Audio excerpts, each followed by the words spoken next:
অন্যায় যে করে আর অন্যায় যে সহে তব ঘৃণা তারে তৃণ সমদহে। বাংলার এই প্রবাদ বাক্যটি বর্তমান প্রেক্ষাপটে দাঁড়িয়ে চিৎকার করে বলে উঠতে চাইছে রাজ্যবাসী। প্রসঙ্গ শেখ শাহজাহান একটা নাম, যা ইতিমধ্যেই দেশবাসীর কাছে আলোচনার কেন্দ্রবিন্দু হয়ে উঠেছে। সন্দেশখালীর দাপুটে তৃণমূল নেতার একের পর এক কীর্তি এখন প্রকাশ্যে। তার অনুগামীদের হাতে সন্দেশখালীর মা বোনেদের সম্মান লুণ্ঠিত হয়েছে। তৃণমূল কংগ্রেসের দলীয় অফিসেই দিনের পর দিন ঘটে চলা নারকীয় ঘটনায় হতচকিত সকলে। এখনো অধরাই মূলচক্রী শেখ শাহজাহান। দাপুটে এই তৃণমূল নেতার পক্ষ নিয়ে সম্প্রতি বিধানসভায় দাঁড়িয়ে প্রতিহিংসার তত্ত্ব খাড়া করেন রাজ্যের মুখ্যমন্ত্রী। তখন তার গ্রেপ্তারের দাবিতে সোচ্চার হন সকলেই। কিভাবে তারা বাইরে থেকে নিয়ে এসে একটা এলাকাকে অশান্ত করার চেষ্টা করেছে। আগে টার্গেট শেখ শাহজাহান, ওকে টার্গেট করে ইডি ঢুকলো, তারপরেই সবাইকে বার করে দিয়ে তারপরে ওখানে আদিবাসী মাইনরিটিদের মধ্যে ঝগড়া লাগিয়ে দিল। মুখ্যমন্ত্রী পরিষ্কার করেন শাহজাহানকে টার্গেট করে এলাকা দখলের চেষ্টা হচ্ছে, এমনকি সামনে আনেন বহিরাগত তত্ত্ব। কিন্তু রবিবার কার্যত মুখ্যমন্ত্রীর থেকে 180 ডিগ্রি অবস্থান বদল করে ড্যামেজ কন্ট্রোলের চেষ্টা করেন দলের সাধারণ সম্পাদক অভিষেক বন্দ্যোপাধ্যায়। কোর্টের জুজু দেখিয়ে যুক্তি দেন আদালত চাইলেই শেখ শাহজাহানকে গ্রেপ্তার করতে পুলিশের 7 থেকে 15 দিন সময় লাগবে। শাহজাহানকে গ্রেপ্তার করার জন্য রাজ্য প্রশাসনের হাত পা যদি হাইকোর্ট বেঁধে না দিয়ে পুলিশকে এম্পাওয়ার করত, পুলিশ করে দেখাতো। কিন্তু প্রক্ষান্তরে শাহজাহান যে দোষী তা স্বীকার করেন অভিষেক।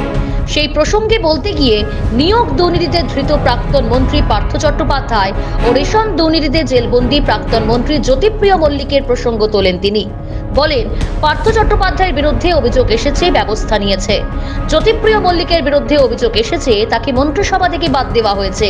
তারপরেই প্রশ্ন তোলেন, শেখ শাহজাহান কে? চট্টোপাধ্যায়ের বিরুদ্ধে অভিযোগ এসেছে, ব্যবস্থা নিয়েছে। জ্যোতিপ্রিয় মল্লিকের বিরুদ্ধে অভিযোগ এসেছে, তাকে মন্ত্রিসভা থেকে বাদ দেওয়া হয়েছে। শেখ শাহজাহান কে? আর এখানেই ওয়াকিবহুল মহলের ধারণা, অভিষেক পরিষ্কার করার চেষ্টা করলেন পার্থ বালুর মতো নেতাদের বিরুদ্ধে ব্যবস্থা নেওয়া হলে শেখ শাহজাহানের বিরুদ্ধে ব্যবস্থা নিতেও দল পেছপা হবে না। তবে পার্থর ক্ষেত্রে সময় কম লাগলেও জ্যোতিপ্রিয়র অপসারণের সময় লেগেছে বেশ কয়েক মাস, যা নিয়ে একাধিকবার সরব হয়েছে বিরোধীরা। কিন্তু গ্রেপ্তারের পর থেকেই বালুতেই আস্থা রেখেছিলেন মুখ্যমন্ত্রী। যদিও মাসখানেক পর পরিস্থিতি বেগতিক দেখেই তাকে মন্ত্রিসভা থেকে সরানো হয়। আর এখানেই প্রশ্ন, তার মানে দেরিতে হলেও সন্দেশখালীর তৃণমূল নেতা শেখ শাহজাহান, পার্থ বালুর অপরাধ প্রক্ষান্তরে স্বীকার করলেন অভিষেক। তারা অপরাধী তাই কি দল সব জেনেই ব্যবস্থা নিয়েছে, নাকি নিরপরাধীদের বিরুদ্ধে শাস্তিমূলক বিধান দিয়েছে ঘাসফুল শিবির? কারণ পার্থ চট্টোপাধ্যায় ও জ্যোতিপ্রিয় মল্লিকের গ্রেপ্তারির পরেই দলকে কালিমালিপ্ত করা বা বদনাম করার অভিযোগ তুলতে দেখা গিয়েছে রাজ্যের মুখ্যমন্ত্রীকে।